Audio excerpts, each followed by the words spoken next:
வணக்கம் நேர்களே. இன்றைய தினம் ரிசர்வ் பேங்க் ஆஃப் இந்தியாவுடைய மீட்டிங்க்கு பிறகு ரேட் சென்சிட்டிவ் செக்டார் எல்லாமே பார்த்தோம்னாக்க இந்த ஆர்பிஐ டெசிஷன் அந்த கீ ரேட்ஸ் அன்சேஞ்சு அப்படின்னு சொல்லிட்டாங்க. இன்ட்ரெஸ்ட் ரேட்டில் கீ இன்ட்ரெஸ்ட் ரேட்னாக்க ரெப்போ ரேட்டு. ஸோ அதனால் 6th கன்சிக்யூட்டிவ் டைமாக அப்படியே ஸ்டேட்டஸ்கோ வச்சுருக்காங்க. ஸோ அதனால் மார்க்கெட் என்ன ஆயிடுச்சுனாக்க இந்த ரேட் சென்சிட்டிவ் செக்டார் எல்லாம் விழ ஆரம்பிச்சது. Like automobile and financial services, இதுதான் இன்றைக்கி மேஜர் இன்புட்டு. ஸோ அதனால் நிஃப்டி பார்த்தீங்கன்னாக்கா 170 புள்ளிகள் குறைந்து 21,760 முடிவடைந்திருக்கிறது. அட்வான்சஸ் 839, டிக்ளைன்ஸ் பார்த்தோன்னா 1416. மேலும் எஃப்ஐஐ பார்த்தோம்னாக்க இந்த ஒரு 15 நாள் காலகட்டத்தில் அவங்க ஃபினான்ஷியல் சர்வீசஸில் விற்றுட்டு எக்ஸிட் ஆகிட்டு தேர் பையிங் ஆன் இன்ஃபர்மேஷன் டெக்னாலஜி. அதனால தான் ஐடியில் ஒரு மொமெண்டம் வந்திருக்கு. நீங்கள் அதை வாட்ச் பண்ணிங்கன்னா தெரியும்.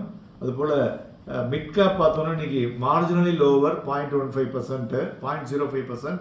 அண்ட் ஸ்மால் கேப் கிட்டத்தட்ட ஒரு 0.39% விழுந்திருக்கு. மார்க்கெட் வாலட்டிலிட்டி இன்றைக்கி சர்ஜ் பை 2%. ஸோ இன்க்ரீஸிங் அந்த மார்க்கெட் வாலட்டிலிட்டி அப்படின்னு சொல்லலாம். இன்றைய தினம் ஏரிய துறைகள்னு பார்க்கும் பொழுது PSU bank, media, Nifty energy, IT top gainers. FMCG, financial services, Nifty bank and auto top லூசர்ஸ்ன்னு சொல்லலாம். இன்றைய தினம் ஏரிய பங்குகளில் ஸ்டேட் பேங்க் ஒரு ஒரு ஆணித்தரமாக நின்றிருக்கிறது இன்றைய தினம். காரணம் என்னென்னா அவங்க ஒரு ஒரு major chunk of Yes Bank State Bank of India ஹோல்டிங்கில் இருக்குது. ஸோ எஸ் பேங்க் ஏற ஆரம்பித்தோடனே ஸ்டேட் பேங்கினுடைய ப்ராஃபிட் ஒரே நாளில் கிட்டத்தட்ட 32,000 கோடி ரூபாய்க்கு மேலே வந்திருக்கு.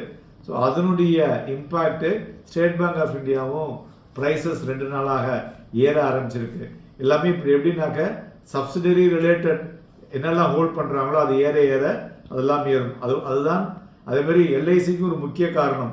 அதானி பங்குகளுடைய விலை ஏற ஏற மறுபடியும் எல்ஐசி, ஏன்னா அதனுடைய ஸ்டேக்ஸ்னால தான் அது இறங்கினது அந்த சமயத்தில். திருப்பி அதனால தான் உங்களுக்கு இப்போ ஏற ஆரம்பிச்சிருக்கு. அடுத்தது மாரி Power Grid, Bharat Petroleum, Hindalco, Coal India, TCS, again institutions are buying, HCL Tech, Apollo Hospital, Bajaj Auto, Bharti Airtel இவையெல்லாம் ஏரிய பங்குகள்.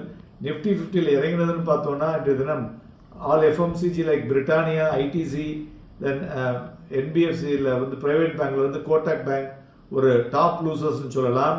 ஸோ மார்க்கெட்டினுடைய பிரெத்தை பார்க்கும் பொழுது 840 வைசஸ் 1416 இருக்கு இல்லையா. ஸோ ஒரு பெசிமிஸ்டிக் சென்டிமெண்ட் இந்த ப்ராடர் மார்க்கெட் சொல்லுதுன்னு எடுத்துக்கலாம். மேலும் இன்றைய தினம் பார்த்தோம்னாக்கா நம்மளுடைய நிஃப்டியினுடைய ஹைலோ பார்த்தோம்னு வச்சுங்களேன், இன்னைக்கு டேஸ்லோ 21,665.30, டேஸ் ஹை 22,011, கிட்டத்தட்ட ஒரு 335 புள்ளிகளுக்கு மேலே ஒரு வாலட்டிலிட்டியை நம்ம மார்க்கெட்டில் பார்க்க முடிஞ்சது. ஸோ அதனால் இந்த வாலட்டிலிட்டி மிகுந்த வாரமாக இருக்கும்னு உங்களுக்கு அந்த ஞாயிற்றுக்கிழமையாக சொல்லியிருக்கேன். அதுதான் ஸ்டில் இட் இஸ் கண்டினியூயிங் அப்படின்னு எடுத்துக்கலாம். மேலும் Adani group, Gautam Adani 12th richest person in the world அப்படிங்கிறத மறுபடியும் அவர் அந்த இடத்த தொட்டிருக்கிறாரு. தங்கம் 194 ரூபாய் இறங்கி 62,330, வெள்ளி 26 ரூபாய் குறைந்து 70,285, குரூடாயில் 54 ரூபாய் அதிகரித்து 6,185 மணிவாகி கொண்டிருக்கிறது. பிளாக் டீலை பொறுத்தவரை பார்த்தோம்னா பாரதி ஏர்டெல், ஹெச்டிஎஃப்சி பேங்க் அண்ட் மேக்ஸ் ஃபைனான்ஷியல் இதெல்லாம் பிளாக் டீல் நடந்துள்ளது. மேலும் இன்றைய தினம் நிஃப்டி ஃபியூச்சருடைய வால்யூம் பார்த்தோம்னா கிட்டத்தட்ட 1 கோடி ரூபாய்க்கு நடந்திருக்கு. So it looks like short கவரிங்காக இருக்கக்கூடும் என்றும் எதிர்பார்க்கலாம். நிஃப்டியை பொறுத்தவரை கிளீனாக நோட் பண்ணிங்க, 21,726.95, 21,726.95, நெக்ஸ்ட் லெவல் 21,658.75. இது ரெண்டும் ஒரு ஸ்ட்ராங் சப்போர்ட்டாக இருக்கக்கூடும். ரெசிஸ்டன்ஸை பொறுத்தவரை பார்த்தோம்னாக்க ரெசிஸ்டன்ஸ் இஸ் 21,930.50 இருக்கிறது. பேங்க் நிஃப்டியை பொறுத்தவரை பார்த்தோம்னா 44,971.20, 44,971, தென் 44,329 ஸ்ட்ராங் சப்போர்ட்டாக இருக்கக்கூடும். ரெசிஸ்டன்ஸ் பார்த்தோம்னா 45,427.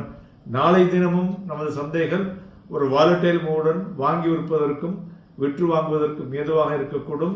Happy trading and happy investments.